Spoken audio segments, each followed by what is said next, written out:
You are listening to Alex Nanlohi Podcast, to know the Lord and to make Him known.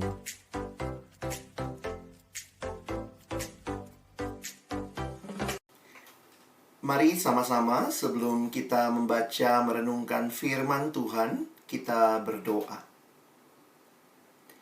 Kami bersyukur kepadamu ya Tuhan di hari perhentian yang Kau berikan kepada kami. Kami boleh datang memuji memuliakan namamu dan juga tiba waktunya bagi kami untuk membuka firman-Mu ya Tuhan. Kami mohon biarlah waktu kami membuka firman-Mu, bukalah juga hati kami, jadikanlah hati kami seperti tanah yang baik, supaya ketika benih firman Tuhan ditaburkan, itu boleh sungguh-sungguh berakar, bertumbuh, dan berbuah nyata di dalam kehidupan kami, di dalam masa muda kami, bagi kemuliaan-Mu. Waktu selanjutnya kami persembahkan ke dalam tangan pengasihan Tuhan.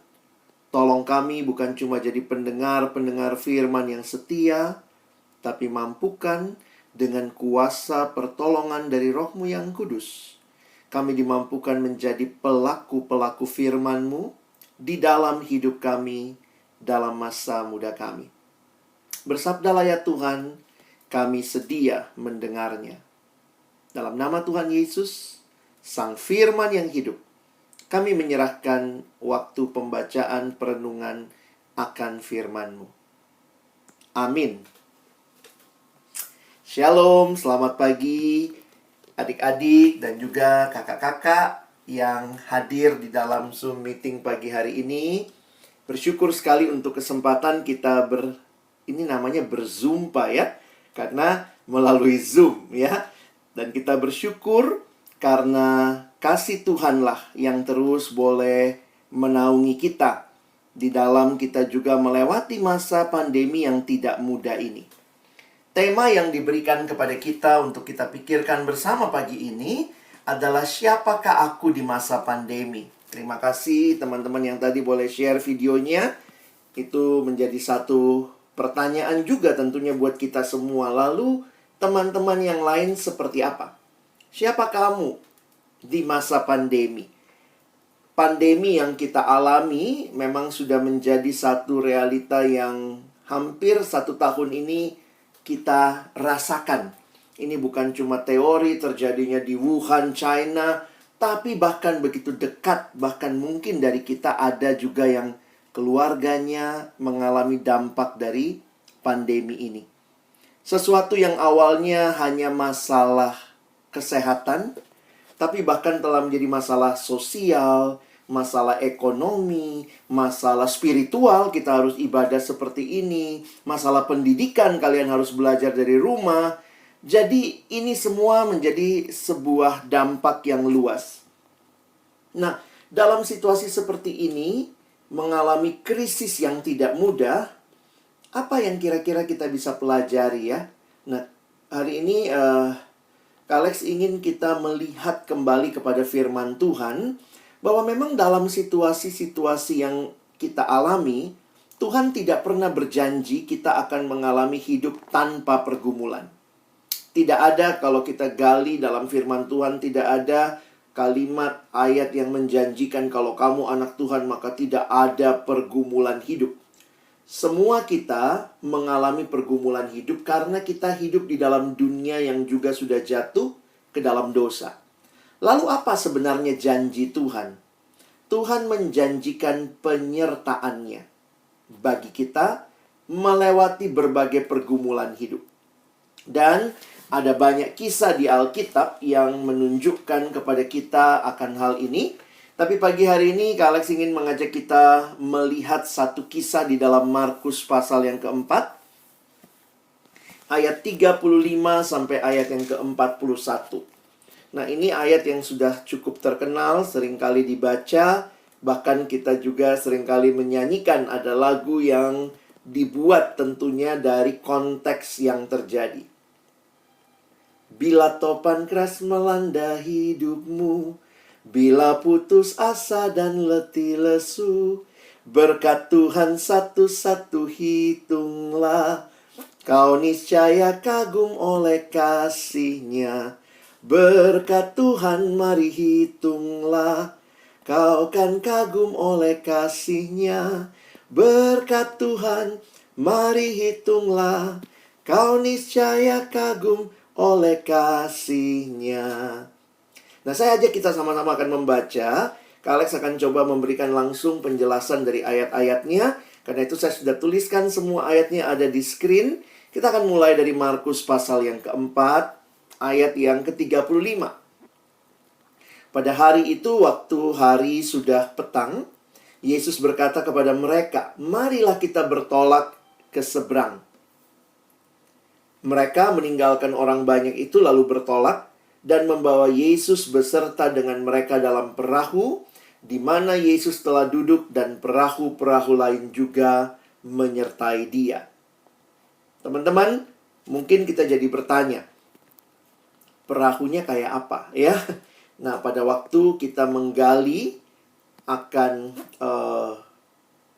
gambaran arkeologis dari situasi pada masa itu, ada satu temuan, ada ini kira-kira bentuk dari kapal atau perahu nelayan Galilea pada waktu itu.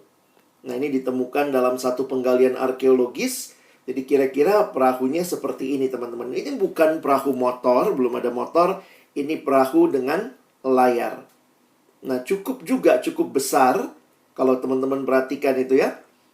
Secara feet di situ ditulis ada hitungannya dalam meter, 8,1 kali 2,3 meter kali 1,4 meter. Itu panjang, lebar, dan juga tinggi dari perahu itu. Dan itu bisa muat kira-kira 15 orang di dalam satu perahu. Jadi jangan berpikir ini perahunya kecil banget dan seterusnya ya. Nah, lalu kemudian perhatikan apa yang dikatakan dalam ayat 37. Lalu mengamuklah taufan yang sangat dahsyat, dan ombak menyembur masuk ke dalam perahu, sehingga perahu itu mulai penuh dengan air. Teman-teman, kalau kita belajar tentang geografisnya daerah Galilea, khususnya Danau Galilea, danau ini juga karena perbedaan letak ketinggian. Jadi, ada penggalian arkeologis yang melihat dalam arti geografis ya, bahwa letak Danau Galilea itu ternyata dianggap lebih rendah daripada permukaan laut, sehingga tekanan udara seringkali menyebabkan perbedaan tekanan udara yang ada menyebabkan terjadinya taufan, badai. Jadi jangan berpikir ini badai pertama yang dialami oleh orang-orang di danau itu. Tidak. Ini memang biasa terjadi. Dan jangan lupa, murid-murid Yesus itu adalah nelayan dari Danau Galilea. Tetapi perhatikan catatan Alkitab khusus untuk kali ini, dikatakan lalu mengamuklah taufan yang sangat dahsyat. Nah, ini taufannya sedikit berbeda ya. Sangat dahsyat, sampai dikatakan ombak menyembur masuk ke dalam perahu, sehingga perahu itu mulai penuh dengan air dan resikonya pasti bisa mudah tenggelam. Lalu kemudian dituliskan, pada waktu itu Yesus sedang tidur di buritan di sebuah tilam. Maka murid-muridnya membangunkan dia dan berkata kepadanya, "Guru, engkau tidak peduli kalau kita binasa?" Nah, buritan itu di mana? Ya, dalam terjemahan yang lain dikatakan buritan itu di bagian belakang perahu ya. Saat itu Yesus sedang tidur di bagian belakang perahu dengan bantal di atas kepala. Lalu murid-muridnya membangunkan dia dan berkata, "Guru, kenapa engkau tidak peduli? Sebentar lagi kita akan binasa." Teman-teman ingat lagi ya, murid Yesus itu nelayan di Danau Galilea. Mereka pasti bukan nelayan 1-2 hari. Sudah bertahun-tahun profesinya nelayan. Kalau memang Danau Galilea sering taufan, pasti murid-muridnya baru bukan kali pertama ngalami taufan kan. Tapi taufan kali ini, bayangkan, kalau taufannya aja untuk nelayan yang biasa di Danau Galilea bikin nelayannya takut. Orang yang udah biasa menghadapi taufan badai dalam pekerjaan mereka, berarti memang Taufan kali ini beda sekali. Bayangkan, nelayan aja ketakutan. Nah, ini membuat kita menyadari betapa pentingnya kehidupan kita yang ada di dalam Tuhan mengalami berbagai pergumulan, termasuk badai yang tidak biasa. Pandemi ini kan nggak biasa ya. Kalau bicara sakit penyakit, demam berdarah, kita udah sering dengar. Kita dengar istilah penyakit TBC lah, ada penyakit flu. Tapi begitu bicara pandemi COVID-19, dokter aja takut gitu ya. Ketika kita lihat banyak juga tenaga medis, dokter, perawat yang harus meregang nyawa. Bayangkan, ini nggak kebal begitu ya. Nah, saya sedang membayangkan nih, situasinya mirip seperti itu ya. Bahkan nelayan yang paling jago kira-kira untuk menghadapi taufan badai ketakutan. Wow, ini pasti badai yang tidak biasa. Tapi apa yang kelihatannya mereka lupakan? Mereka lupa Yesus lagi bersama mereka. Atau mungkin bukan masalah Yesus bersama mereka. Mereka lupa siapa Yesus yang bersama mereka. Nah, apa respon Yesus? Maka ia pun bangun, menghardik angin itu dan berkata kepada danau itu, "Diam, tenanglah." Lalu angin itu reda dan danau itu menjadi teduh sekali. Lalu ia berkata kepada mereka, "Mengapa kamu begitu takut? Mengapa kamu tidak percaya?" Dan apa yang menjadi respon murid-muridnya? Perhatikan ayat 41. Mereka menjadi sangat takut. Takut yang ada di dalam bagian ini mungkin lebih tepat diterjemahkan takjub, ya. Karena mereka sangat awe. Bahasa Inggrisnya awe artinya awesome atau sangat terpesona dalam ketakjuban. Dan kemudian berkata seorang kepada yang lain, "Siapa gerangan orang ini sehingga angin dan danau pun taat kepadanya?" Teman-teman perhatikan ya, prinsip yang tadi Kak Alex bilang di awal, hidup di dalam Tuhan tidak berarti hidup tanpa masalah. Ingat loh, di tengah-tengah badai itu ada Yesus di dalam perahu. Jadi nggak ada yang begini ya, kalau ada Yesus di dalam perahu maka yang lain badai, kita nggak badai. Nggak ya. Ini membuat kita menyadari berbagai pergumulan hidup. Pandemi ini kan semua kena. Yang Kristen juga kena. Jangan bilang, oh kami di kompleks yang nggak Kristen kena semua. Wah, kita yang Kristen dilindungi Tuhan. Betul, Tuhan melindungi. Tetapi seringkali cara Tuhan melindungi bukan dengan meluputkan kita. Karena semuanya kena. Sama seperti badai ini melanda semua orang yang pastinya sedang berlayar waktu itu. Tapi yang menarik, ada Yesus di dalam perahu mereka. Nah, apa yang perlu kita perhatikan? Kita coba refleksikan sebentar ya. Apa respon murid-murid ketika mereka mengalami badai ini? Ini juga yang mungkin kalau kita coba refleksikan dalam hidup kita, apa sih yang seringkali kita rasa ketika mengalami krisis dalam kehidupan? Teman-teman coba pikir-pikir.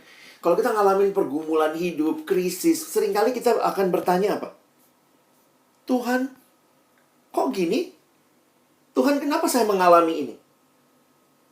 Nah, teman-teman perhatikan, ini juga respon dari murid Yesus di atas perahu. Coba lihat ya. "Guru, engkau tidak peduli kalau kita binasa?" Sebenarnya kalimat ini adalah kalimat yang mau menyatakan apa? Kalau Kak Alex lihat sih ya, kalimat yang sebenarnya lagi meragukan kasih Allah. Itu juga yang biasa kita alami kalau kita alami pergumulan yang berat ya. Langsung kita nanya, "Tuhan, kenapa sih Tuhan nggak sayang ya sama saya?" Istilah yang dipakai di sini, Tuhan nggak peduli ya kalau kita binasa. Wah, jadi seringkali pergumulan hidup membuat kita meragukan kasih Allah. Tuhan kayaknya nggak sayang deh sama manusia. Tuhan kayaknya nggak sayang dengan keluarga saya. Kenapa udah 3 orang kena COVID semua? Ada sampai yang meninggal. Tuhan kayaknya nggak peduli. Ini respon-respon yang sangat wajar ketika kita mengalami pergumulan. Karena kenyataannya kita manusia yang terbatas. Kita belum bisa melihat rencana Allah yang sangat luas itu. Dan lihat kalimat Yesus, ini juga menandakan apa yang dialami murid. Yesus bertanya begini ya, mengapa kamu begitu takut? Jadi, pergumulan hidup itu bisa bikin kita meragukan kasih Allah dan juga merasa ketakutan. Nah, teman-teman, di sini jadi pertanyaan penting nih. Sebenarnya apa sih yang terjadi ketika pergumulan hidup, badai melanda kita, krisis melanda kita, bagaimana seharusnya sikap kita? Kak Alex pikir di sini pentingnya kita mengerti di manakah fokus kita. Atau perlu ditanya, kepada siapakah atau apakah yang menjadi fokus kita? Teman-teman, seringkali memang fokus kita adalah kepada pergumulannya. Kita lupa bahwa Tuhan ada di dalam pergumulan kita. Saya ulangi. Seringkali fokus yang kita miliki adalah kepada pergumulannya. Bahkan kita bertanya, Tuhan di mana? Kenapa Engkau tidak peduli dengan kami? Nah, Kak Alex mau coba ya. Saya akan coba main sulap. Ya. Saya coba main sulap, teman-teman. Dalam hitungan ketiga, saya akan membuat kalian semua menghilang. Ya. Saya mau coba dalam hitungan ketiga, saya akan mencoba membuat kalian semua menghilang. Perhatikan saya di layar ya. Saya akan hitung sampai 3. Dalam hitungan ketiga saya buat kalian semua hilang. Pegang saudaramu mungkin yang ada di sampingmu ya. Coba Kak Alex akan lakukan sulap ini. Coba fokus ke kamera, lihat saya. Dalam hitungan ketiga saya akan buat kalian semua menghilang. Siap ya? 1, 2, 3. Kalian semua hilang. Kenapa kalian hilang? Karena ada fokus yang begitu kuat di depan saya. Seringkali dalam pergumulan hidup, kita fokus kepada masalah kita liatin terus masalahnya ya. Sehingga jangan heran kita bertanya, di mana Tuhan? Di mana Tuhan? Karena mata kita sudah begitu penuh dengan berbagai pergumulan yang kita alami. Tetapi kalau di dalam kehidupan itu yang kita lakukan, ngeri teman-teman. Kalau kamu fokus kepada masalahmu yang besar, jangan heran Tuhan jadi kecil. Mana Tuhan? Mana Tuhan? Tapi sebaliknya, kalau kamu fokus kepada Tuhan yang besar, ada masalah? Ada. Jangan bilang nggak ada juga ya. Ada masalah? Ada masalah. Tetapi Tuhanku jauh lebih besar daripada masalah itu. Teman-teman yang dikasihi Tuhan, murid-murid Yesus fokus kepada badainya. Sampai lupa di dalam perahu ada Yesus. Nah, ini jadi pertanyaan penting buat kita ya. Bagaimana kita di dalam kehidupan ini meresponi berbagai hal yang terjadi? Ada krisis? Ada.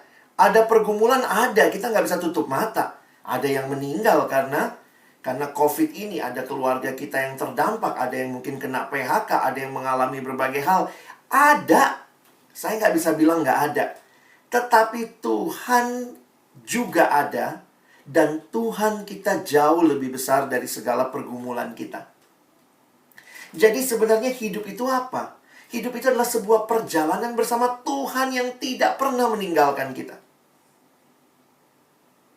Jadi, kalau kita perhatikan, kenapa Tuhan Yesus berjalan bersama muridnya?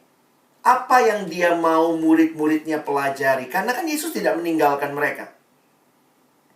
Di Markus pasal 4, ayat 35-41, kalau kalian baca kisah ini tadi yang kita baru baca, saya pikir Tuhan Yesus mau mengajarkan. Jangan sampai kita lewat kesempatan belajar ini. Betul ada badai, betul. Tapi murid-muridnya paling tidak di ayat 41 tadi mereka takjub kepada Tuhan. Apa yang mereka pelajari?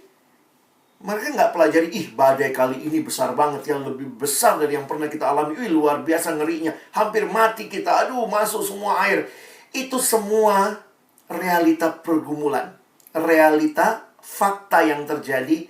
Tetapi pada saat yang sama mereka belajar, Yesus yang bersama dengan kami, dia lebih berkuasa daripada alam ini. Bahkan dia punya kuasa atas alam ini. Waktu dia bilang, diam, tenanglah, maka semuanya tenang. Teman-teman, sekali lagi saya tidak bilang gak ada masalah. Masalahnya ada, kita bisa analisa, kita bisa hitung berapa yang meninggal setiap hari, berapa yang terkena dampak, berapa banyak orang yang kehilangan pekerjaan. Betul, tapi marilah kita juga tidak lupa bahwa Tuhan yang lebih berkuasa daripada semua realita alam itu sedang menyertai kita. Dia bersama dengan kita. Teman-teman, kalau kita pelajari Markus 4 ini, nanti kalian lihat di Alkitab ya. Alex nggak ada kesempatan menjelaskan satu-satu, tapi sesudah Markus 4 itu Markus 5. Kalian masih ingat tentang orang yang gila atau orang yang dirasuk setan maksudnya ya, sehingga dia nampak seperti orang yang gila. Dan kemudian Yesus dan murid-muridnya sampailah ke sana, lalu mengusir setan dari tubuh orang itu dan masuk kepada babi itu ya. Masih ingat kisah itu? Jangan lupa, murid-murid lagi bersama Yesus. Mereka kan, life is a journey with Jesus. Mereka waktu lihat itu pasti kaget. Wah, ada kuasa gelap nih, ngeri sekali. Kuasa gelap itu membuat orang ini nggak bisa dirantai, selalu putus rantainya. Itu masalah. Itu masalah, ngeri banget. Tapi hari itu, Yesus mengusir setan itu. Murid-murid belajar apa? Jangan fokus sama masalahnya. Masalahnya ada. Ngeri. Bayangkan, orang ini nggak bisa dirantai dan seterusnya. Tapi mari lihat lagi kepada Yesus. Yesus tuh lebih berkuasa. Dia berkuasa bahkan atas si setan yang tidak punya kuasa di hadapannya. Teman-teman, kalau kita tidak dapatkan ini, saya takut gitu ya, kita kehilangan indahnya hidup bersama Yesus. Masalah betul ada, tetapi Yesusku lebih berkuasa dari semua masalah. Nanti kalian maju lagi ya, di Markus 5, lanjut lagi nih, di ayat 21-nya. Masih ingat? Perempuan yang sakit pendarahan, berapa lama? 12 tahun. Sakit pendarahan 12 tahun itu bukan waktu yang singkat ya.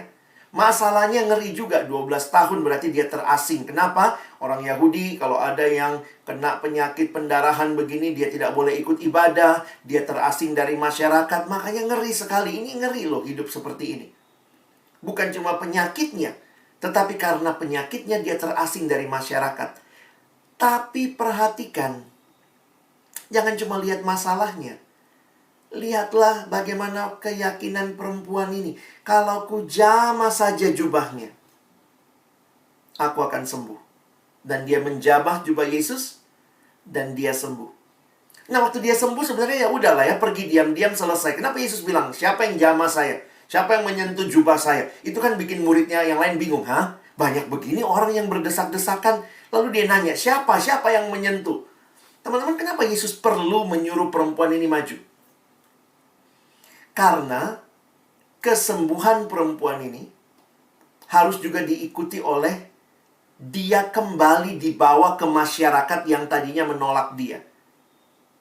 Tanpa dia harus mengaku, dia udah sembuh. Harusnya pergi aja. Tapi perempuan itu akhirnya maju dan disitulah saya lihat Yesus memberikan pemulihan. Perempuan ini sembuh, berarti dia tidak lagi terasing dari masyarakat. Kalau dia langsung pergi, masyarakat nggak tahu dia sembuh atau tidak. Tapi disinilah kita lihat Yesus memulihkan dan Yesus lebih berkuasa dibanding penyakit. Dan nanti sesudah ini kisahnya, kalau kita lihat Markus 5 ayat 21, 24 sampai 35, 43, kalian lihat Yesus menyembuhkan anak dari kepala pengawal itu ya. Dan disinilah kita melihat apa yang menarik kalau kalian perhatikan. Yesus juga bahkan dikatakan ya, Yesus lebih berkuasa. Dia membangkitkan anak Yairus. Dan kalau kalian perhatikan, Yesus bahkan lebih berkuasa di atas kematian. Jadi, situasi pergumulan ada. Ada, anak ini kan sakit, akhirnya meninggal bahkan. Tapi Yesus, dia lebih berkuasa dibanding kematian. Teman-teman, saya nggak tahu waktu kamu lihat ada yang meninggal, kemudian lihat begitu banyak realita mengerikan dari krisis ini, kamu hanya lihat krisisnya atau kamu juga bisa melihat bahwa terima kasih Tuhan, Engkau hadir, Engkau tidak meninggalkan, bahkan Engkau menjanjikan kebangkitan bagi setiap orang yang percaya kepadamu. Jadi, teman-teman perhatikan ya, apa yang dapat dipelajari dari krisis yang kita alami? Kita bisa belajar tentang diri kita sebenarnya ya. Siapakah aku? Aku itu ternyata orangnya nggak percaya ya sama Tuhan ya. Aku lebih fokus sama penderitaan. Oh, aku ini ternyata orang yang lagi kecewa sama Tuhan. Aku lagi marah-marah sama Tuhan. Itu apakah engkau sadari? Jangan-jangan itu realita kita dalam masa pandemi ini. Kita lagi rasa Tuhan kayaknya nggak sayang sama kita. Apalagi kalau menimpa keluarga kita. Bahkan ada orang yang bilang ini, siapa krisis ini? Bodo amat lah, mau krisis mau enggak apa-apa. Yang penting saya tetap hidup dan menikmati dosa. Apa yang kamu makin sadari tentang dirimu? Banyak waktu belum tentu hidup bagi Tuhan. Ada juga yang banyak waktunya dia pakai terus hidup dalam dosa. Tapi mari belajar juga apa yang kita pelajari tentang Yesus melalui krisis ini. Karena Yesus nggak meninggalkan kita. Bagaimana perjalanan saudara bersama Yesus melewati krisis ini telah mengubahkan hidupmu. Jadi sebenarnya Tuhan mau kita lewati krisis ini dengan apa? Saya melihat ini ada di Markus 4 ayat 40. Perhatikan kalimat ini ya. Lalu Yesus kan nanya sama mereka, mengapa kamu tidak percaya? Berarti kira-kira melewati krisis itu Yesus mau mereka apa? Belajar untuk percaya. Ayo percaya, aku ada itu cukup. Aku ada dan aku tidak meninggalkan kamu. Apakah kita juga belajar percaya? Unik ya orang Kristen ini ya. Kita tuh orang Kristen disebut orang percaya. Tapi salah satu hal yang paling sulit kita lakukan adalah percaya. Benar ya? Katanya orang percaya, tapi juga termasuk sulit sekali. Saya bikin satu kutipan. Salah satu kesulitan besar bagi kita sebagai orang percaya adalah untuk sungguh-sungguh percaya. Percaya bahwa Allah tahu dan Allah sanggup memberikan yang terbaik yang kita butuhkan. Teman-teman, corona ini membuat kita sadar. Karena krisis seringkali menunjukkan siapa kita sesungguhnya. Tapi, jadi pertanyaannya, apakah krisis ini membuat kita makin self-centered, makin lihat ke dalam diri, makin nikmati dosa, makin nikmati hal-hal yang nggak benar? Kadang-kadang begitu juga yang terjadi ya. Ada yang mungkin kecewa sama Tuhan. Ada yang nggak kecewa tapi mulai cuek. Tuhan ada nggak ada kayak gininya hidup. Udahlah ini hidupku masa mudaku. Corona ini bikin kita mungkin sangat fokus sama diri kita. Tadi teman-teman sharing ya. Saya seorang anak di rumah. Saya seorang murid di sekolah. Tapi apakah juga dalam masa-masa ini teman-teman makin kenal siapa Tuhan? Ya, memang nggak mudah. Orang tua juga ngerasain ya, yang harus work from home nggak mudah. Yang work from office harus datang ke kantor, mungkin bapak mama kita itu juga nggak mudah. Semua dengan protokol kesehatan, takut tertular. Ibadah kita juga harus online seperti ini semua. Belajar pun online. Dan memang realitanya katanya belajar online. Kalian yang ngalamin ya. Kak Alex kan cuma dengar aja. Aduh Kak, lebih capek, banyak banget tugasnya. Guru ngejelasin juga seadanya aja. Tapi nggak tahu nih, corona membuat kalian tambah malas, tambah cuek sama belajar. Ngapain belajar, capek juga gitu ya. Karena udah begini situasinya. Saya nggak tahu apa yang sedang terjadi. Kamu lagi fokus sama masalah, kamu terbuai masalah, atau kamu cari penyelesaian masalah lain. Ada anak-anak siswa di Jakarta waktu gurunya lagi menjelaskan. Karena 2 handphonenya, anak sekarang kaya-kaya ya. Ada 2 handphonenya sambil guru menjelaskan, sambil dia main game sama temennya online juga. Kenapa? Cuek lah dengan hidup. Ada yang dalam masa corona ini, wah waktu banyak. Dipakai buat apa? Salah satunya, wah ngedrakor, drama Korea. Nangis-nangis depan laptop. Atau mungkin lihat view, atau nonton di Netflix gitu ya. Saya nggak tahu nih apa yang kalian alami. Apakah kamu makin kenal dirimu? Aku itu ternyata kalau bosan begini ya. Nggak bener juga caraku bosan ya. Aku berarti nggak cari Tuhan, aku cari kesenangan di luar Tuhan. Tidak salah nonton drama. Tidak salah dong nonton film, apalagi kalau sesuai umur. Tapi kalau kita kecanduan, nah itu udah mulai masalah. Belum lagi yang kecanduan juga ini ya. Banyak yang game online tadi Kak Alex bilang. Apakah kamu orang yang termasuk ini? Siapa kamu di masa pandemi ini? Kamu berani hadapi masalah, belajar makin percaya Tuhan, atau kamu coba gunakan mengalihkan diri dari masalah, atau bahkan menyelesaikan masalah dengan tambah masalah baru? Kamu cari kepuasan, kesenangan yang tidak semestinya. Tentu sekali lagi tidak salah dong main game. Tapi kalau semuanya waktu kita hanya habis main game, something wrong. Kamu bukan main game, kamu sudah kecanduan game. Kalau main itu ada nikmatnya, kapanpun bisa ditinggal, bisa main lagi. Kalau kecanduan, tidak bisa tidak main. Kayak orang yang ada kecemasan kalau nggak main. Nah, belum lagi yang tadi dikatakan ya, mungkin dalam masa-masa ini juga banyak dengan semua yang online ini terjebak pornografi. Begitu dekat kita. Masuk kamar, nonton, lihat, nikmati, masturbasi, hal-hal yang kita tahu Tuhan nggak suka. Tapi kita terjebak di dalam hal seperti itu. Nah, inilah yang menjadi refleksi kita. Siapa kamu? Pandemi ini makin menunjukkan kamu siapa? Ataukah pandemi ini juga makin membawa kamu melihat kepada siapa Tuhan?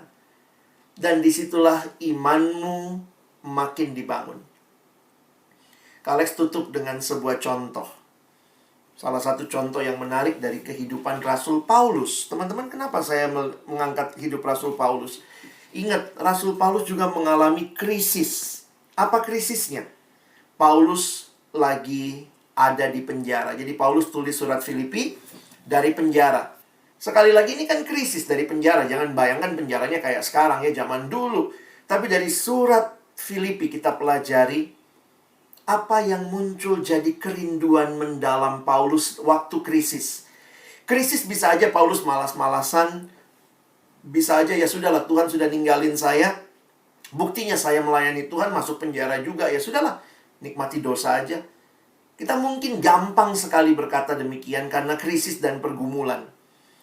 Tapi ketika Paulus nulis Filipi pasal 3 ayat 10 dan 11, saya kagum sekali waktu baca ayat ini. Sekali lagi, kalau baca ayat ini tanpa tahu latar belakangnya, kesannya kayak Paulus lah, memang dia rasul sih. Yang kuhendaki adalah mengenal dia dan kuasa kebangkitannya. Oh, Paulus memang rasul. Tapi dia rasul yang sedang ada dalam krisis, penderitaan. Dia ada dalam penjara. Tapi kerinduannya tetap sama. Aku ingin mengenal Allah. Mengenal kuasa kebangkitannya dan persekutuan dalam penderitaannya, di mana aku menjadi serupa dengan dia dalam kematiannya, supaya aku akhirnya beroleh kebangkitan dari antara orang mati. Fokus Paulus bukan pada pergumulannya, bukan juga dengan dirinya dan dosa-dosanya. Dia bukan menikmati dalam masa itu, tetapi dia fokusnya adalah saya makin mau kenal Tuhan. Inilah kekristenan ya. Kekristenan itu bukan sekedar ajaran, tetapi kekristenan adalah relasimu dengan Tuhan. Siapa Tuhan buat hidupmu? Paulus menuliskan tujuan hidupnya mengenal Tuhan. Jadi krisis tidak membuat dia lupa, tujuanku mengenal Tuhan. Mau krisis nggak krisis, saya mau kenal Tuhan. Dia arahkan seluruh hidupnya mengenal Tuhan. Pengenalan yang bagaimana? Teman-teman, saya pikir ini pengenalan yang lebih daripada sekedar informasi. Teman-teman bisa tahu siapa Yesus, dia lahir di mana, siapa mamanya, siapa papanya. Itu informasi. Tapi Paulus punya pengenalan yang relasional. Sehingga dia katakan yang kuhendakilah mengenal dia dan mengalami kuasa kebangkitannya. Jadi pengenalan yang melibatkan pengalaman, bahkan melibatkan perubahan, transformasi. Karena lihat Paulus bilang apa? Aku rindu, pengenalanku itu makin membuat aku menjadi serupa dengan dia. Teman-teman, apakah krisis ini bikin kamu makin mirip Yesus? Di rumah cara ngomongnya ke papa mama makin mirip Yesus. Sabar, kadang-kadang kan dalam masa semua di rumah tensi kita meninggi ya. Disuruh apa langsung, apa sih, lagi capek ini belajar gitu. Apakah kamu ngomongnya makin mirip Yesus? Apakah kamu sabarnya makin mirip Yesus? Apakah kamu kasihnya makin mirip Yesus? Kamu makin berubah mirip Yesus, ataukah ternyata pandemi ini makin menunjukkan siapa kamu yang hidup tanpa Yesus? Harusnya kita yang sudah mengenal Tuhan menunjukkan apa artinya kita anak-anak Tuhan. Pertanyaan lebih lanjut, kamu makin bertumbuh nggak? Tadi banyak bilang ya, waktu banyak. Makin bertumbuh nggak? Makin kita pakai baca firman? Bangun hidup yang berakar dalam firman Tuhan? Atau kita menikmati dosa? Kalau nonton drama sudah kecanduan, 2-3 episode satu malam, tahan mata. Baca Alkitab baru 2 menit. Udah ngantuk. Apa yang salah dengan kerohanian kita? Firman Tuhan diberikan untuk mengajar, menyatakan kesalahan, memperbaiki kelakuan, mendidik orang dalam kebenaran. Bagaimana bertahan dalam krisis? Baca firman Tuhan. Jangan mimpi mengetahui kehendak Tuhan kalau kau nggak pernah buka Alkitabmu. Banyak anak remaja gitu, Kak Alex, saya mau tahu Tuhan mau apa dalam hidupku. Saya bilang, kau rajin baca Alkitab nggak? Ya itulah Kak masalahnya, saya susah baca Alkitab. Loh, mau tahu kehendak Tuhan nggak mau baca firman-Nya, nggak mau baca perintahnya, mau tahu dari mana? Mau tahu dari mimpi? Oh, Tuhan nggak berbicara seperti itu. D.L. Moody mengatakan, the Bible will keep you from sin, or sin will keep you from the Bible. Makin kamu tidak rajin baca Alkitab, jangan heran hidupmu makin jauh dari Tuhan, makin gampang berdosa. Tapi kalau kamu dekat dengan Tuhan, baca firman-Nya, ingat Mazmur 119 ayat 9. Dengan apakah seorang muda mempertahankan kelakuannya bersih? Dengan menjaganya sesuai dengan firman-Mu. Firman itu menjaga kita, menyucikan kita. Dan jangan lupa kita punya komunitas ya. Teman-teman punya kebaktian seperti ini. Ada kakak-kakak yang bisa jadi teman, jadi sahabat, mendoakan. Bertumbuhlah dalam komunitas. Jangan malas datang kebaktian. Jangan malas kalau dikontak nggak balas. Aduh, kakak itu ngontak lagi. Ayo balaslah. Ceritakan apa yang mungkin mau didoakan. Jadi kita dalam masa-masa seperti ini jangan menyerah. Ya, terus bangun relasi dengan Tuhan, dengan komunitas. Kita rindu betul-betul berubah, benar-benar bertumbuh. Coba lihat 2 Petrus 3:18. Bertumbuhlah dalam kasih karunia dan dalam pengenalan akan Tuhan dan Juru Selamat kita Yesus Kristus. Baginya lah kemuliaan sekarang dan sampai selama-lamanya.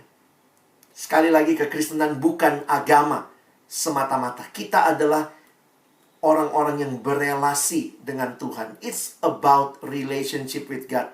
Yang waktu engkau berelasi dengan Tuhan, kau makin dibawa serupa dengan Tuhan dan makin beda sama dunia. Jangan makin mirip dunia. Mesti berbeda. Studimu kelihatan berbeda. Anak-anak lain waktu pandemi lagi malas. Guru menerangkan juga malas didengar. Saya tidak. Kenapa? Saya punya Tuhan Yesus yang memberikan semangat saya belajar dengan baik. Tetap di masa yang sulit, berikan yang terbaik. Pergaulanmu, jaga baik-baik, termasuk masa pandemi. Bahkan kalau kamu melakukan semua ini, saya rindu kamu bahkan jadi berkat di dalam rumah tangga. Mungkin di dalam rumah dengan situasi begini banyak cekcok juga. Tapi kamu makin mirip Yesus, kamu makin sabar. Bapak mama berantem, kamu lebih rindu mendoakan lagi. Kamu lebih sabar kepada adik, kakak, abang, semuanya. Keluarga besar kita pun jadi berkat. Nah, kiranya hari ini kamu bisa menjawab pertanyaan ini. Siapakah aku di masa pandemi? Dan Kak Alex rindu kalian bisa berkata, saya semakin mau kenal Tuhan. Saya semakin berubah, semakin serupa dengan Tuhan. Sehingga ketika berbagai pergumulan ada, saya tetap bisa bertahan dan semakin percaya kepada Tuhan. Kiranya Tuhan menolong kita, bukan cuma jadi pendengar, tapi jadi pelaku firman. Terima kasih. Kita akan masuk dalam kesempatan untuk bertanya jawab. Saya serahkan kepada moderator. Sebelum sesi tanya jawab, mari kita bernyanyi Kasih Setiamu. Nah, sekarang kita memasuki sesi tanya jawab. Sebelumnya, aku sapa lagi ya. Shalom semuanya, apa kabar? Pasti sukacita ya. Karena kita masih diberi kesempatan untuk mengikuti ibadah Zoom hari ini. Aku dan Gloria di sesi ini akan memandu kalian untuk tanya jawab yang akan dijawab oleh pendeta. Kita langsung saja masuk ke sesi tanya jawab ya. Jika teman-teman ada pertanyaan tentang apa sih yang dimaksud siapakah aku di masa pandemi atau pergumulan di masa remaja ini, bisa ditanya ya. Nah, iya, mungkin teman-teman masih pada bingung apa peran kalian di saat seperti ini. Bisa langsung bertanya on mic atau tulis pertanyaannya di room chat dan nanti akan dijawab oleh Pak Pendeta.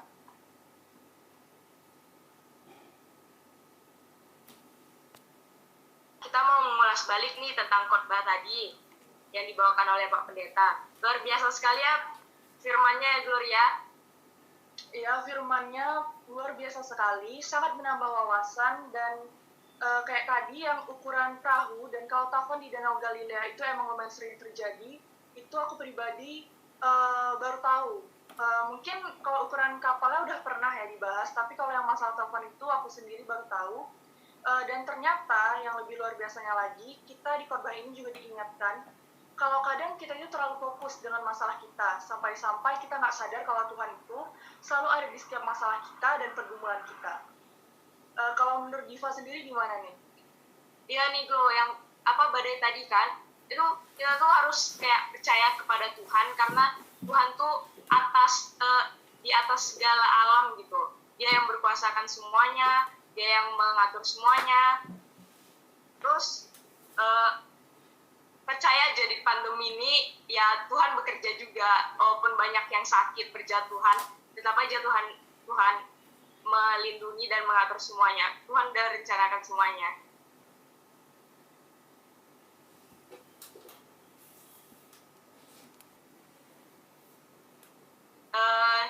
Gimana kalau pendapat dari Joanna? Joananya ada. Oh ya, bagi teman-teman atau semuanya yang ingin bertanya bisa langsung on mic atau tulis pertanyaannya di room chat ya. Oke, Joananya ada nggak nih?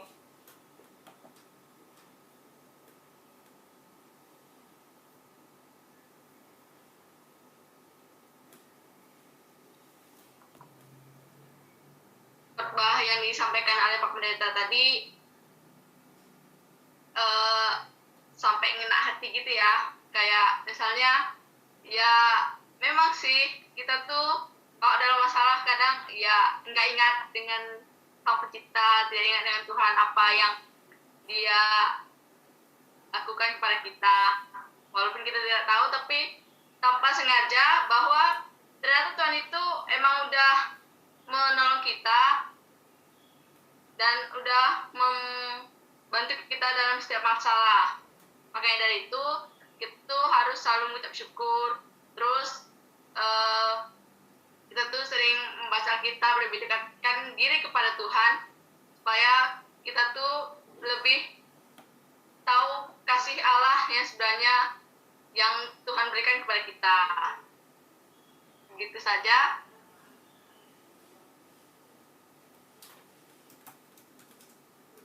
Terima kasih Rosa atas pendapatnya tentang khotbah pendeta tadi. Kalau sama kayak Rosa. Kasih tambahan ya, Lavin. Masa sama aja? Pasti kan setiap orang punya pandangan yang berbeda-beda. Ya itu. Ya sama yang kayak dibilang Rosa tadi, kalau kita punya masalah itu pasti baru ingat Tuhan, tapi waktu udah senang kita gak ingat Tuhan, lupa ngucap syukur. Jadi kita ingatnya itu waktu kita susah aja baru ke Tuhan. Kalau nggak lagi susah nggak ke Tuhan.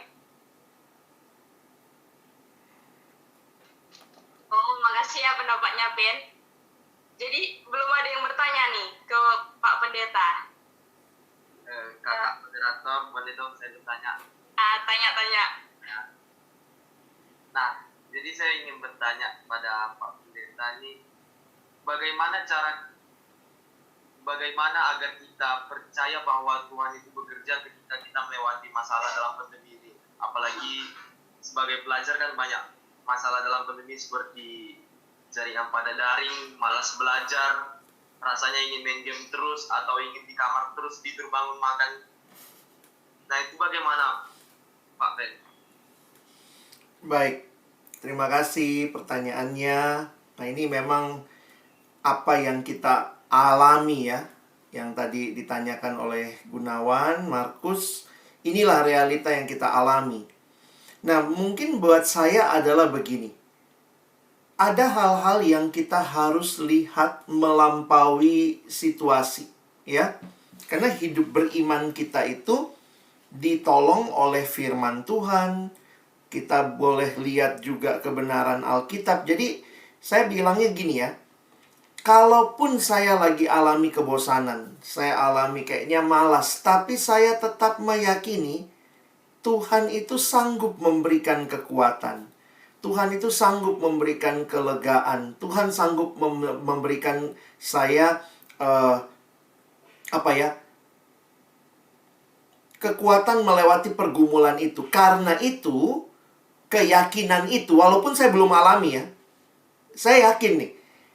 Tapi gini, saya lagi malas, saya lagi capek, saya lagi bosan. Tapi saya yakin bahwa firman-Nya mengatakan bahwa kekuatan ada di dalam Tuhan, semangat datangnya dari Tuhan, sukacita di hati dari Tuhan. Maka saya pegang janji Tuhan itu, dan janji Tuhan yang saya pegang itu menolong saya memilih hal-hal yang saya lakukan. Jadi, bagi saya, pertama, apa yang kau yakini dari Tuhan? Kalau kau sudah yakin dari Tuhan, walaupun kau belum mengalami, keyakinan itu kau pegang dan pilihlah. Jangan pilih main game terus. Jangan pilih guru lagi menerangkan kita nggak mau dengar. Jangan pilih itu. Belajarlah memilih yang kita yakini dari kebenaran firman walaupun kita belum mengalami. Dan saya yakin ketika engkau belajar terus memilih apa yang sesuai dengan kehendak Tuhan, Tuhan akan memberikan semangat itu, kekuatan itu, mengatasi rasa bosan itu di dalam waktunya Tuhan. Nah, mungkin ini ya namanya hidup beriman itu kadang nggak gampang dijelaskan. Teman-teman kan suka berpikir begini. Saya udah baca Alkitab kok belum semangat juga, ya udahlah main game lagi lah. Saya udah baca Alkitab kok belum semangat juga, ya udahlah nonton drakor aja lah terus, bodo amat lah. Jadi kadang-kadang kita karena belum mengalami, kita langsung tidak memilih apa yang benar. Kita terus memilih yang itu lagi, itu lagi, itu lagi. Nanti tambah lama kamu tambah merasa kayaknya memang game inilah yang memberikan kepuasan. Ada di kamar terus itulah yang memberikan aku kebahagiaan. Jadi kita sendiri tidak meyakini firman dan tidak memilih yang sesuai dengan firman. Nah, saya kasih contoh lah begini ya. Saya punya kebiasaan saat teduh tiap pagi. Jangan berpikir Pak Pendeta juga tidak ngalamin. Saya ngalamin juga kebosanan di rumah terus. Pelayanan online, lihat layar, nengok layar. Kalau semua matiin cam, saya nggak tahu dia denger apa tidak. Mungkin lagi sambil masak begitu ya. Jadi saya sempat waktu itu ngalami, Tuhan kok capek ya. Bosen saya. Tapi kemudian kebiasaan saya setiap pagi itu baca Alkitab saat teduh. Nah, kadang-kadang kan kalau bosan begitu pengennya udahlah ninggalin juga lah saat teduhnya, ngapain sih? Toh kita juga lagi bosan. Tapi kemudian saya belajar untuk tetap memilih baca firman setiap hari. Itu komitmen yang saya buat. Saya punya keyakinan Tuhan bicara lewat firman, maka saya baca. Nah, waktu saya baca awal Februari ini, wah, saya dapat Yohanes 15, tinggallah di dalam aku. Itu benar-benar loh Tuhan kasih saya kekuatan lagi, kesegaran lagi lewat apa yang saya baca itu. Walaupun saya mesti mengaku ya, berminggu-minggu saya nggak ngalamin itu. Saya lagi bergumul, Tuhan kok lagi bosan aku ya. Tuhan kok aku lagi capek. Tapi ketika saya tetap melakukan pilihan, saya tetap memilih baca firman, Tuhan kasih kekuatan di situ.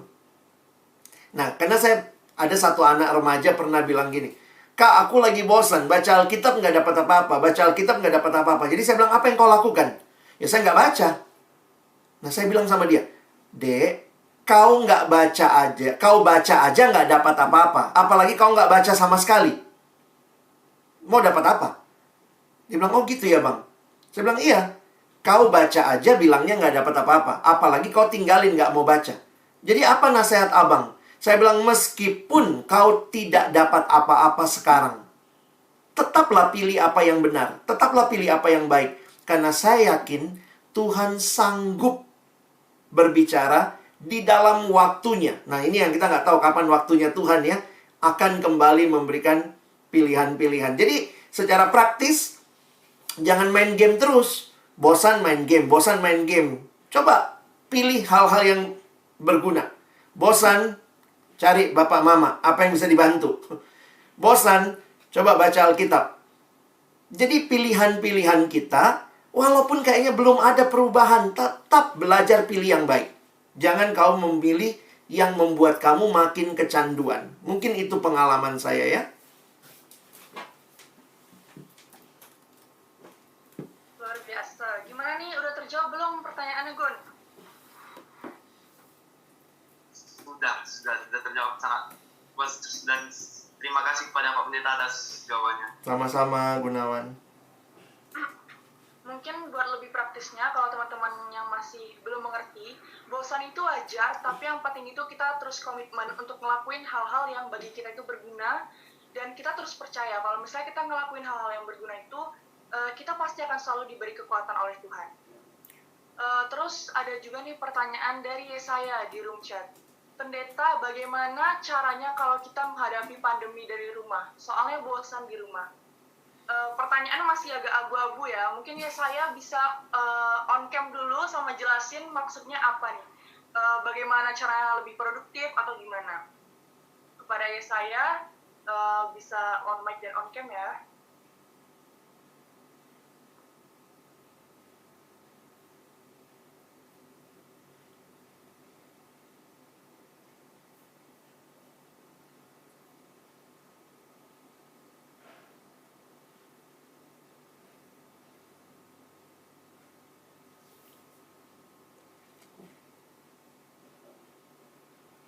Oke, karena ya sayanya nggak on cam sama on mic, mungkin ya itu aja pertanyaan dari saya pendeta.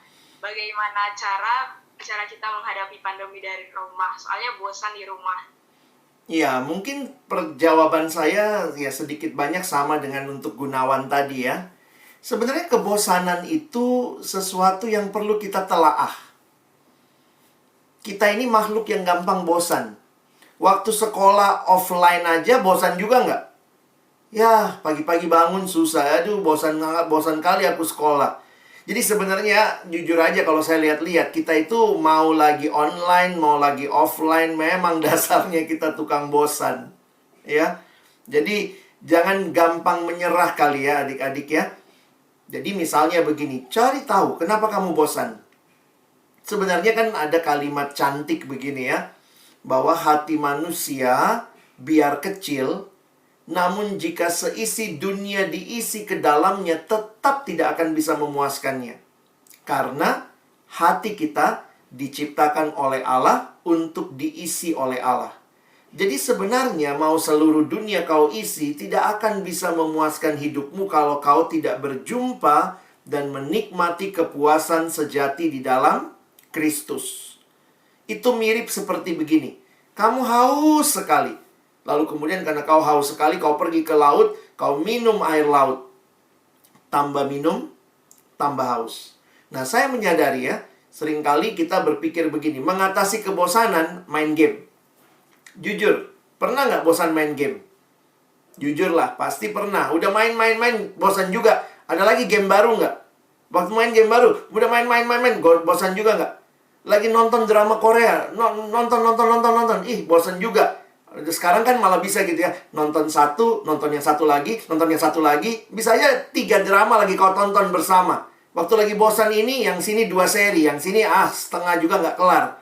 Jadi sebenarnya kita tuh makhluk yang tukang bosan. Itu hanya menunjukkan bahwa hati kita itu hanya bisa dipuaskan oleh Kristus. Karena itu, di tengah situasi seperti ini, tetap ingat cari Tuhan, nikmati relasi dengan Tuhan, dan belajar jadi berkat buat orang lain. Salah satu cara mengatasi kebosanan dari rumah, belajar jadi berkat buat orang lain. Saya ketemu seorang siswa, ini kira-kira 5 tahun lalu, saya ketemu seorang siswa yang saya kagum juga ya. Dia anak yang punya line group. Teman-teman tahu ya, anak-anak sekarang kan kalian punya line ya. Dia bikin line group, entah bagaimana caranya dia promosiin line grupnya. Followernya di line group itu 4 ribuan. Kaget saya. Waktu dia ketemu saya waktu ngobrol sama dia bilang, iya kak, saya tiap pagi posting buat orang-orang di line group saya. Berapa orang? 4 ribuan kak. Hah? Anak kelas 2 SMA mengelola sebuah line group. Pagi-pagi tuh yang dia lakukan apa? Dia sadar, dia bilang, saya kan nggak bisa khotbah kak, saya kan nggak bisa ini. Jadi dia cari gambar atau ayat, dia posting tiap hari. Nah ternyata dia bilang, kakak tahu, ada juga loh yang kontak DM saya. Ada yang konsultasi, tanya-tanya. Dipikir saya ini hamba Tuhan kak, saya cuma anak SMA. Ada yang bahkan konsultasi sama suaminya mau cerai. Mana saya ngerti gitu ya. Tapi dia bilang gini ya, saya refer ke hamba Tuhan. Jadi poinnya dia bilang gini, saya cuma ingin berbagi apa yang saya nikmati dengan Tuhan setiap hari. Wah, saya kagum tuh. Mengatasi kebosanan, pikirlah, bukan apa yang kau lakukan buat dirimu, karena itu makin bikin makin bosan sebenarnya. Tapi belajarlah melihat apa yang kau bisa lakukan bagi Tuhan dan bagi sesama. Maka tadi yang abang bilang ya, kadang-kadang kalau bosan, keluar dari kamar, tanya mama bapak, apa yang bisa saya bantu? Makin kau di kamar, makin bosan kau. Percaya saya. Jadi kadang-kadang kita tuh suka mengatasi kebosanan dengan makin fokus sama diri. Makin self-centered. Itu nggak akan mengatasi kebosananmu. Makin bikin tambah bosan. Tapi belajar seperti firman Tuhan katakan, kasihilah sesamamu manusia seperti dirimu, dan jadilah berkat, kasihilah Tuhan Allahmu dengan segenap hatimu. Kamu punya media sosial. Kamu posting apa? Postinglah sesuatu yang bisa memberkati orang lain. Itu juga cara untuk mengatasi kebosanan. Kita punya Instagram. Bikinlah IG story. Teman-teman, hari ini lagi bosan saya. Apa yang bisa saya doakan untukmu? Tulislah. Orang tulis pokok doanya ya kau isilah waktumu dengan mendoakan orang lain. Itu nggak bosan. Ya mungkin itu nggak biasa aja buat kita ya. Kita mesti membiasakan. Oke, itu mungkin jawaban saya.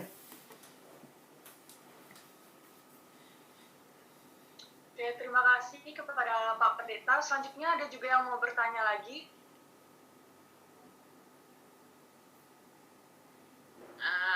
Dari Kak Evelyn kali ya. Halo Bang Alex. Halo. Selamat pagi. Selamat pagi. Terima kasih untuk hari ini, sangat menguatkan dan sangat mengingatkan kita sebagai anak Tuhan. Awal-awal pandemi dari bulan 3 di Indonesia kali ya, sampai bulan 6 kita di sekolah minggu itu stuck gitu, tidak melakukan apa-apa karena tidak tahu ya kan. Sampai pada masa itu kita mengalami kebosanan, dalam arti biasanya kita punya rutinitas sekolah minggu pagi, ada sermon, ada pertemuan guru, ada ya pasti ada pelayanan yang kita kerjakan, itu kita sebagai kakak gitu kan. Tapi ketika kita sampai pada masa bulan itu, kita berpikir seperti apa ya gitu. Dan sebagai pribadi yang memang sudah mengenal Tuhan, sama seperti dibilang Bang Alex, saya setuju gitu, punya kebosanan. Bahkan kalau saya pernah meninggalkan saat teduh gitu kan, karena Tuhan ini kenapa gitu. Yang biasanya kita bangun pagi ada olahraga, nge-gym, ketemu dengan teman, pelayanan apa. Tapi pada saat itu kita merasa ada apa gitu. Saya setuju dan itu yang saya lakukan, kembali lagi kepada siapa dan untuk apa saya hidup gitu. Kalau Tuhan mengizinkan kita mengalami pandemi, pasti Tuhan juga punya tujuan kepada pribadi kita masing-masing gitu. Karena jika Tuhan mengizinkan kita sampai saat ini terluput dari pandemi, bahkan sehat, itu yang selalu kita doakan setiap hari, itu mengingatkan bahwa saya punya tujuan gitu, saya punya tujuan untuk hidup gitu. Sama seperti yang kami kakak-kakak yang selalu mengingatkan kalian bahwa apakah tujuan hidupmu gitu. Bahkan 2 minggu lalu ketika kami membawakan firman, yuk mari membuat sesuatu hal yang bermanfaat ketika kita masih hidup.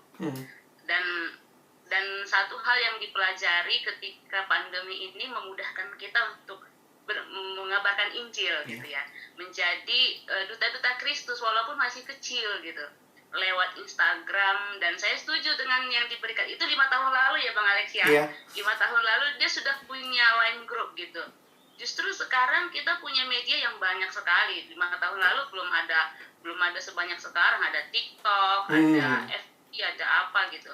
Justru sekarang lebih banyak media yang mengingatkan kita untuk berbagi akan firman Tuhan. Bukan hanya ayatnya yang kita angkat, tapi kehidupan yang nyata yang orang lain bisa menyaksikan bahwa Kristus tetap ada di masa pandemi.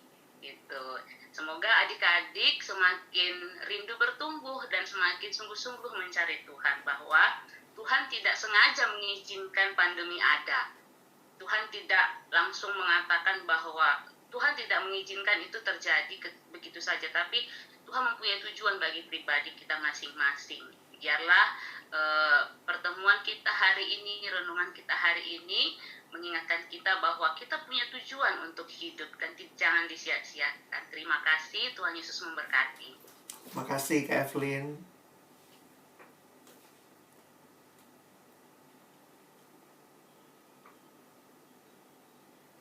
Nah, masih ada yang mau bertanya? Nggak ada ya? Aku sama Gloria sempat bikin question box nih di Instagram. Dan pertanyaannya, bagaimana cara kalian menggambarkan diri kalian pada saat masa pandemi ini? Terus ada yang jawab, otak mengecil.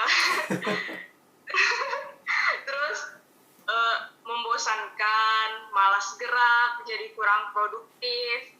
Terus ada juga nih yang sisi positifnya, aku jadi pribadi yang lebih baik, katanya sabar dan lihat dunia udah dari banyak sudut pandang. Terkadang produktif, terkadang malas katanya. Terus lebih berkonsisten dengan apa yang mau dilakukan. Jadi kayak merenungkan diri gitu pas masa pandemi ini. Kalau dari kau Gloria gimana? Kan aku juga sempat share nih kan question box di Instagram, bagaimana cara kamu menggambarkan dirimu di masa pandemi. Kurang lebih responnya hampir sama sih dengan yang respon yang udah Diva bacain tadi. Tapi tetap aja ada yang jawab bingung. Masih banyak ternyata orang-orang yang bingung cara menggambarkan dirinya di masa pandemi. Tapi ada juga yang bilang jadi lebih produktif, jadi lebih sadar kalau misalnya aku itu punya hobi baru gitu loh. Misalnya dari tugas yang disuruh menggambar, dia sadar kalau misalnya dia itu punya potensi untuk menggambar. Ada juga yang bilang seorang manusia yang berkubang dalam kebosanan dan frustasi dengan tugas-tugas. Ternyata di masa pandemi ini kita juga emang nggak bisa pungkirin kalau misalnya apalagi sebagai pelajar kita tuh bosan dan juga terkadang kita tuh frustasi sama tugas-tugas yang udah dikasih sama guru-guru. Tapi sekali lagi dari khotbah hari ini dan dari sesi tanya jawab kali ini kita bisa mengambil kesimpulan kalau misalnya bosan itu wajar, tapi bagaimana kita berkomitmen untuk bisa lagi melakukan hal-hal yang berguna bagi kita, karena hal-hal berguna itu tuh bakal berguna bagi diri kita sendiri dan juga bagi orang lain. Gimana kita percaya sama Tuhan kalau Tuhan itu selalu memberikan kita kekuatan untuk melakukan hal-hal yang pastinya menjadi berkat bagi orang lain. Kira-kira gitu sih, Diva. Dari pendeta ada yang mau pendeta tanya, ucapkan lagi ke kami. Oke. Thank you. kesimpulan dan juga apa yang teman-teman sharingkan sangat luar biasa. Karena bagi saya memang ini proses ya. Selalu ingat kita sedang ada dalam sebuah proses. Dan proses itu seringkali nggak langsung kelihatan hasilnya. Nah, jadi ini yang saya sekali lagi mau ingatkan. Kalau belum ada perubahan, tetap belajar memilih yang baik. Karena nanti dalam waktunya Tuhan akan buat itu indah. Sama lah ya. Kalau kita misalnya sedang berproses dalam pertumbuhan rohani kita, sama seperti tanaman. Nggak ada kan hari ini nanam padi, besok makan nasi kuning. Wah, itu mah jauh banget gitu ya. Harus tunggu sekian bulan, dipanen, dibentuk. Jadi, pilihan-pilihan teman-teman saat krisis itu akan menentukan kamu akan jadi apa setelah melewati krisis itu.